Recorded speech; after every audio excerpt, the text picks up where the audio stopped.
Hi. I'm David McCreath. I work at Mule Design. I have a podcast called It Might Get Personal, and it's a musical podcast. How many people have seen it? Oh. Sweet. It's hard to get a sense of how many people actually watch your stuff. Even though there's analytics and things, it's hard to get a sense of that. So, for those who haven't seen it, it's a video podcast. A guest comes on the show and sings a song that means something special to them, and then we talk about it for a little bit. Generally, I try to get people who have little or no experience singing, because part of the point of the podcast, there's a few things that happen with the podcast. So let me back up and tell you how the podcast came to be. I am a musician. This is my guitar. One day, I decided to install this pickup in my guitar, which involved hand drilling a hole in the bottom of my guitar. And that's something that you do very, very slowly because you don't want to mess up your guitar. So, while I was doing this, I turned on Netflix and I watched this movie called It Might Get Loud. It's a movie about Jimmy Page, The Edge from U2, and Jack White. And I thought, oh, this will be interesting. I'll get some insight into these guitar players that people think are really great. And you know, I'm mixed on Led Zeppelin. I'm mixed on U2. Jack White is an interesting guy, but they're all good guitarists. So I thought, okay, maybe I'll learn something. It turned out to just be these three guys talking about how cool they were. and walking around their palatial recording studios that are in their backyard, like The Edge was showing off his recording studio in his backyard, and it's literally the size of this building. And so I was talking with a friend of mine on Twitter about it, and I said it would have been better if it had been called It Might Get Personal. And we actually talked to the guys about stuff. And then I thought, hey, that would be a good podcast. So around the same time that this happened, Mule Design, where I work, decided that we should try to start a podcast network. We had no idea what we were doing, but it was like that scene in the old movies where it was like, let's put on a show, right? We built a barn and then we put on a show in it, and everybody at the studio was lining up. I have a podcast. I have a podcast. I have a podcast. And I thought, well, I'm going to do something different. I'll do video. I have no idea how to do video. So I had to learn how to do video. I had no idea how I was going to record it, so I had to learn how to record it. But ultimately, what it came down to is that I wanted to create a vehicle and a space for people to come sing songs. When I grew up, I had the good fortune of being in a musical family, and my parents were white liberal Democrats in the Midwest, so we listened to a lot of Pete Seeger and Peter, Paul and Mary and that kind of stuff. And Pete Seeger, of all of the musicians that I have become aware of in my life, probably made the biggest impact on me because I got it at that young age. And if you've ever seen Pete Seeger sing or seen Pete Seeger work in audience, it is amazing. It's inspiring. His whole purpose, his whole reason for being is to get other people singing. That's all he's there for. Plus, he's a total badass. He tanked his own career during the McCarthy communist stuff because he refused to play along. For a long time, he and his wife, Toshi, lived hand to mouth and by the grace of their friends. And even now, it's not like he's rich, but he's in his late 80s, and he still sits down every day, answers mail from people. He still sends songbooks out. In the 50s, he wrote one of the first how to play the banjo books for people who had never even heard of the banjo. So when I started this, I sort of had him in mind, and I also had in mind my first experience with music, which was American punk rock in the late 80s, mid 80s. It happened just as I was graduating from high school. American punk rock sort of came into ascendancy over the British stuff, and that was also amazing. It was a community of people getting together and saying to the music industry and doing our own thing. I spent an entire summer playing to crowds smaller than this in a warehouse because that's all the people that would come to see our band. But it was so great, and they loved it, and we loved them. So all of this is going through my head as I'm thinking about what kind of podcast I want to make. So it's about these three things. It's about music that you love and that means something special to you. It's about the personal connection that you can make with music, not just for yourself, but with other people. And it's about getting past this hurdle and this idea that you can't sing. Everybody can sing. Everybody in this room can sing. Everybody in this room could come on my podcast and sing a song. I guarantee it. And I'll play guitar for you. Let's look at one real quick. So this is Henry Montero. He is the son of one of the co-founders of Mule Design. And I've known Henry since he was born. I love the kid. And he has been coming into his own musically over the last 3 or 4 years probably. And he decided he wanted to come on, and he came and did an M. Ward song. But he cares deeply about music.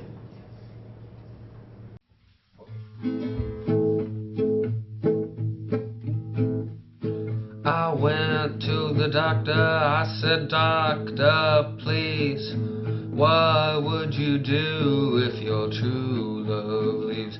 Said, "The hardest thing in the world to do is to find somebody believes in you. Make a sad, make a sad, make a sad song. Make a sad, make a sad, make a sad, sad song."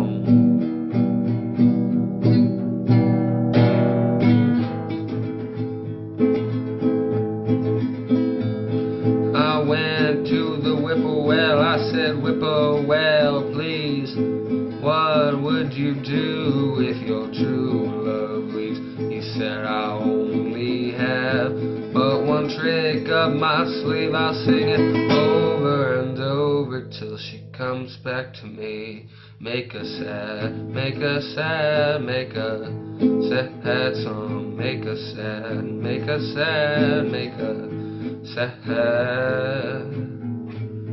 sad song."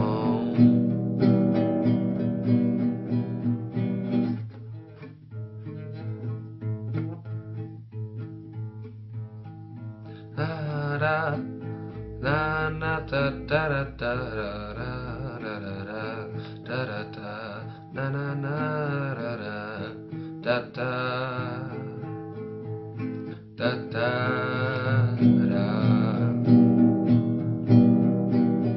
So I went to the well, I said, "Kill a whale, please. What would you do if your true love leaves?" He said, "I only have but one trick up my sleeve. I'll sing it over and over till she comes back to me. I make a sad, make a sad, make a sad song. Make a sad, make a sad, make a sad, sad song." So I went to my mama, I said, "Mama, please, what would you do if your true love leaves?" Said, "The hardest thing in the world to do is to find somebody believes in you."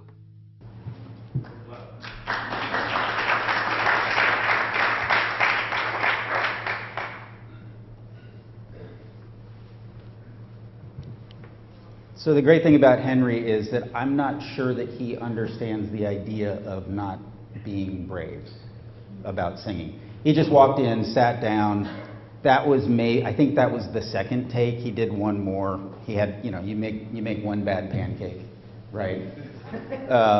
But then this one was the second one, and he nailed it. He did one more just to make sure that we'd gotten something that we could use, and then he got up and left. I mean, we talked for a few minutes at the end of the show, but he brought this song in. He talked about it.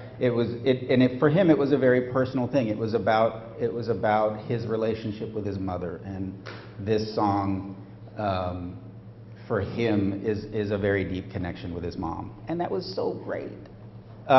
So when I started trying to get people to come on the show, I realized, oh, that's right, people are scared to do this, and I've talked through it with several guests. There are 24 episodes up there. Many of them specifically address, well, I wanted to do this because I was scared to. And so that's the thing for me, is that bravery is not a lack of fear. Bravery is doing something in spite of the fear. And you get up there and you push through that barrier, and then you know you can do it. And Henry's got a band now. He sang on a recording for one of the bands that I've been in, and he's doing great. And he's in a musical now. Is that right? Cabaret. Henry is in Cabaret this weekend. He plays a Nazi. He plays a Nazi, just to make sure that gets on the video. So as I was trying to recruit guests, it's kind of a difficult thing. I shouldn't say nobody. I've had 3 or 4 people out of the 24 volunteer and come to me and say, I want to be on your show, I want to be on your show. But I'm frequently scrambling around trying to find people to come on the show, and I have to do a little cajoling, and that's fine. I get it. It's scary. I know one guy who is a working part-time musician. He has a day job, but he's also a working part-time musician, performs regularly by himself, playing an acoustic guitar and singing in front of people. He will not come on the show because of that lens. He's terrified of the lens, terrified of being on camera, which is interesting because I've had people say, well, why does it have to be a video podcast? Why don't you just do audio? Because the video is expensive, it's a pain in the ass, I have to edit it. But watching the people sing is a big part of it. It's not just listening. Listening to music in your headphones is good, but it's not the same as actually watching someone sing and watching their face and seeing what they're thinking about. So while I'm in the middle of trying to recruit, an acquaintance of mine said, I was trying to get some people to come down to the studio, and he said, can we heckle? And and I forget exactly what I replied back with. I knew he was kidding, and I made a joke back to him. But this was the tweet that suddenly gelled it for me. I hadn't put it in these words before, but it's a chance to be brave and have fun. So that's the motto of the show: be brave, have fun. It's a good motto for your life. The more things you're willing to do, the more times you're willing to face down that fear, however irrational it is, however rational it is. It's perfectly reasonable to be scared of going on camera and singing a song that's going to be broadcast for the internet to look at. What a judgmental bunch of pricks, right? It's the internet. Oh my God. But it doesn't matter because you've done it, and the people that you love are going to watch that, and they're going to be so excited and so happy to see you sing.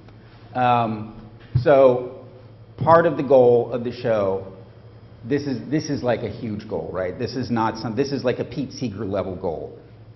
I'm not Pete Seeger, God bless him. Is getting people to sing to each other. I sing. I am a singer in a band. I've been a singer my whole life. I don't sing to my wife as often as I should. This is my wife, who puts up with me coming into town every month for an entire Sunday and recording these things. And she also drove me in today because, yeah. So I've got a crap load of these buttons, Anybody wants one? Come see me after we're done here. And we're going to do some singing now. We're going to have somebody sing. Where's Benjamin?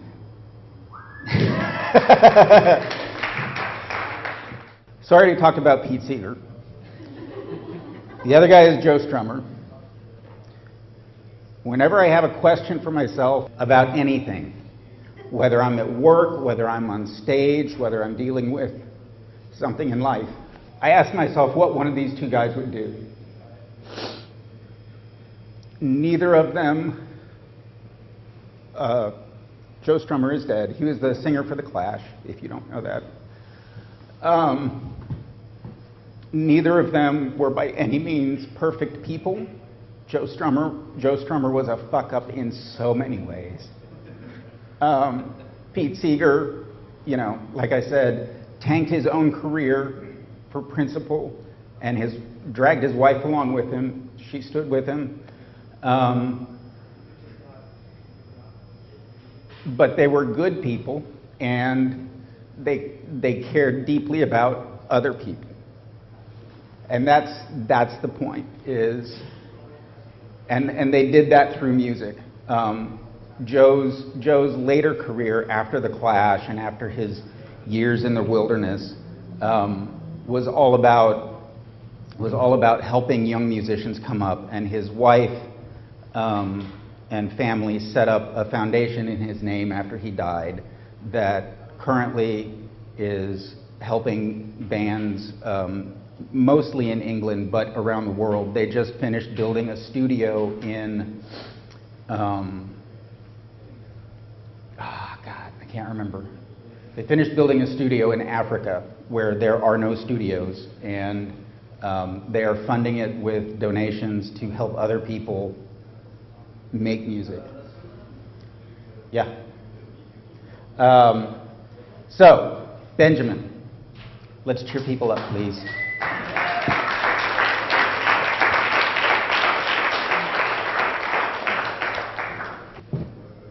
So, this is Ben.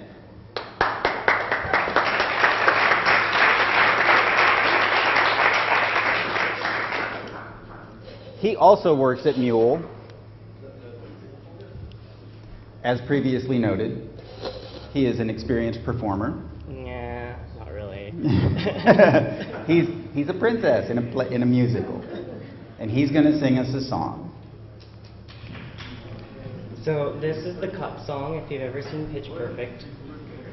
It was performed by Anna Kendrick, written by Dave P. Carter. And I seriously just learned this last night, so things will probably sing over.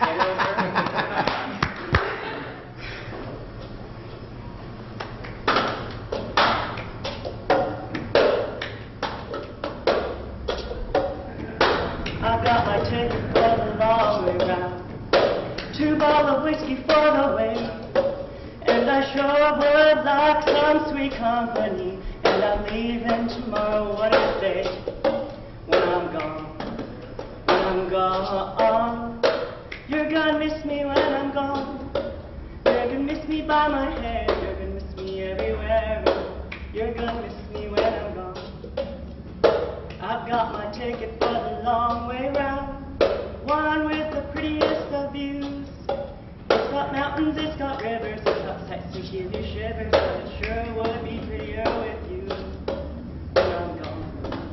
When I'm gone, you're gonna miss me when I'm gone. You're gonna miss me by my walk, you're gonna miss me by my taco. You're gonna miss me when I'm gone. When I'm gone, you're gonna miss me when I'm gone. You're gonna miss me by my hair, you're gonna miss me everywhere, boy. You're gonna miss me when I'm gone.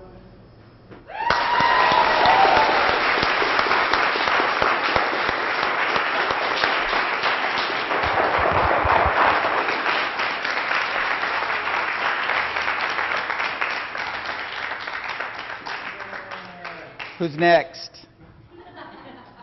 No? All right. Hey, Jim, can you help me with the table?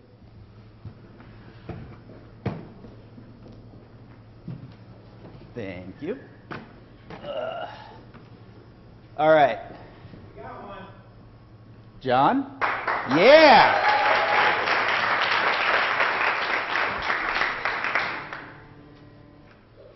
Yeah, please do. What you gonna do? It's an original. Is that okay? Oh, sweet, totally.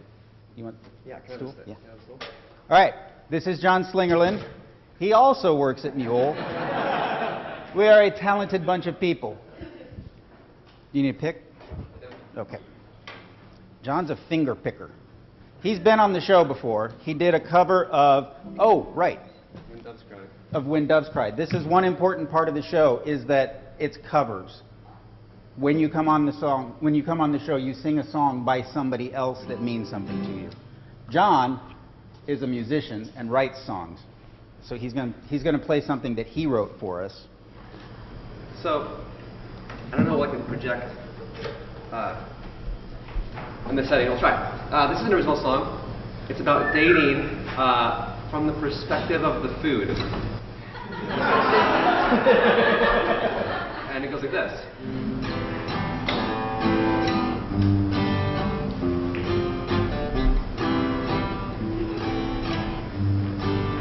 If I were a lemon wedge, would you be mine? Bourbon crusted salmon on a Tuesday night. We could be deliciously the side of steamed vegetables.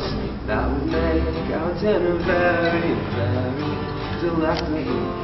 If I were spaghetti, would you be mine? Spicy garlic tomato sauce on a moonlit night. We could be dinner for two. Nothing makes my taste buds tingle like the thought of you. Oh, we could be dinner for two. Nothing makes my taste buds tingle like the thought of you. Then after dinner we'll make our way down south onto the stomach once we've passed the mouth. I hope I sit well with you. Hope there's room for dessert. If you don't like the sweets, I can make you convert. Hope there's no indigestion. I can be hard to take. There's only so much you reveal on one date. Hope I sit well with you. Then, sorry. When you feel your tummy, think of me and smile. When you feel your tummy rumble, think of me and smile. We could be dinner for two.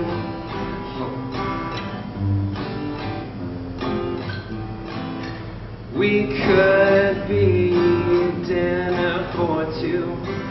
Nothing makes my taste buds tingle like the thought of you. Oh, we could be dinner for two. Nothing makes my taste buds tingle like the thought of you.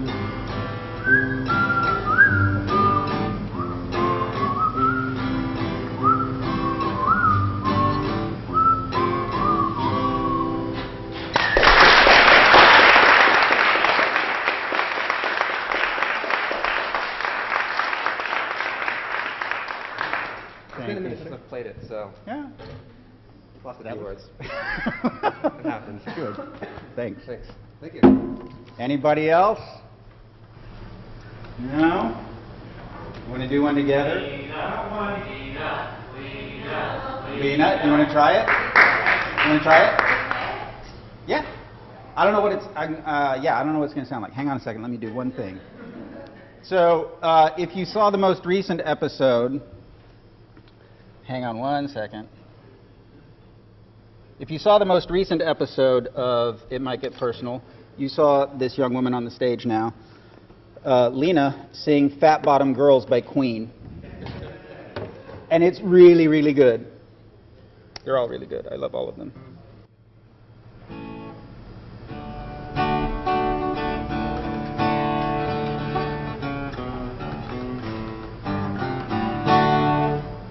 You good? You. Give it a shot. I'll give it for you.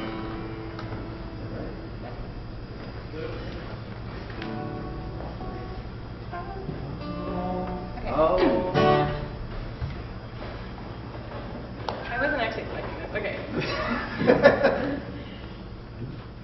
Oh, you gotta take me home tonight. Oh, down beside your red firelight.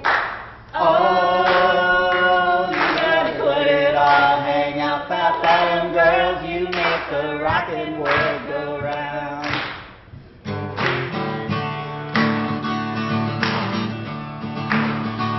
I've been singing with my men, across the water, across the wind.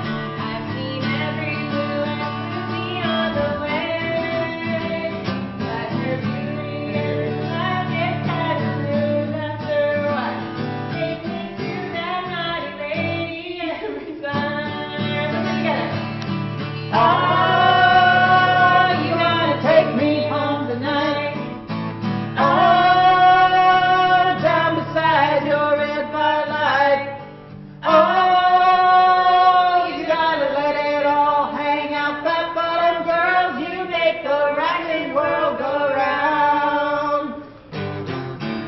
I missed the verse too. I was just a skinny man, never knew no good and bad. But I knew life's love for that's my misery. Left alone with Big Fat Fanny, she was such a naughty ninny. Sneaky woman, you made the bad boy out of me. I'm sorry. Oh, you gotta take me home tonight. Oh, down beside your red firelight. Oh, you gotta let it all hang out, fat bottom girls. You make the rockin' world go round. There's still one more verse. All right.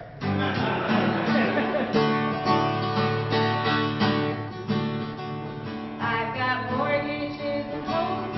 I've got stiffness in my bones. Ain't no beauty queens in this locality. But I still got my pleasure. I still got my greatest treasure. Pinky woman, you made a bad boy out of me. One more guy. Oh, you gotta take me home tonight. Oh, down beside your red firelight. Oh, you gotta let it all hang out, fat bottom girls. You make the rockin' world go round. Fat bottom girls, you make the rockin' world go round.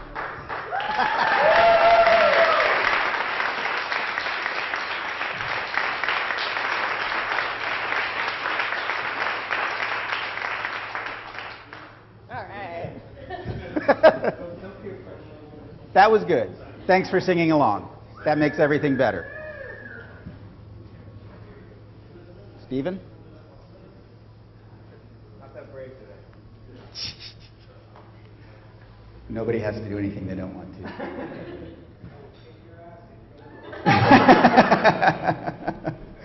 What time are we looking at? It's about 10. So, we'll do one last song. We'll do This Land Is Your Land. Right? I got to retune again.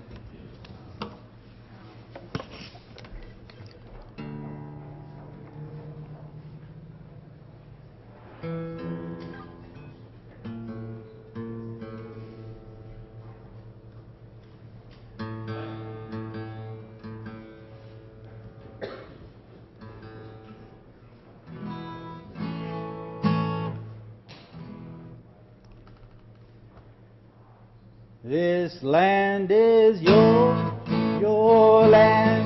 This land is my land. From California to the New York Islands, from the redwood forest to the Gulf Stream waters.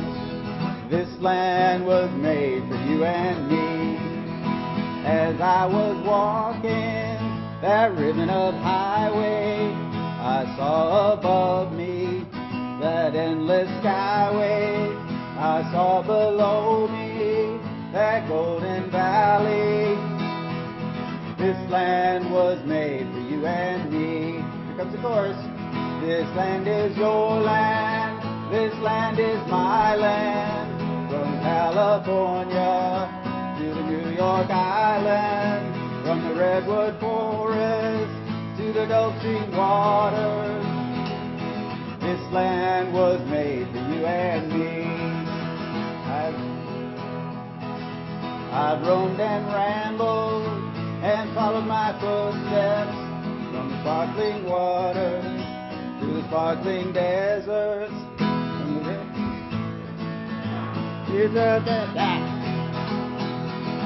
This land was made for you and me. One more chorus and we'll hang it up.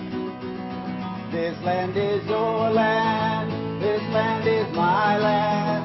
From California to the New York Island. From the redwood forest to the Gulf Stream waters. This land was made for you and me. This land was made for you and me. Thank you, everybody.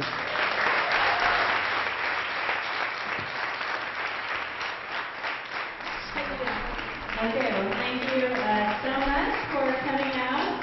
I recommend sometime today standing on your desk at work and belting out a tune.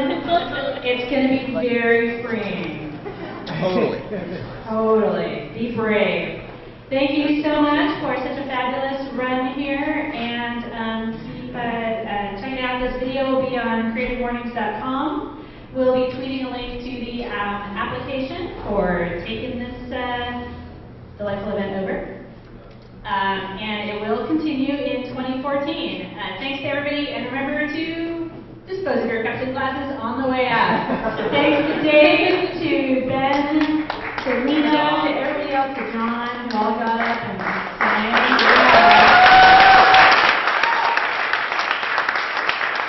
At like 9 in the morning. Yeah. We should have, maybe if we'd had a shower, we should have had a shower here that people could get up and sing in. Maybe that would have. Next time, that'll be like a real event. Okay, thanks.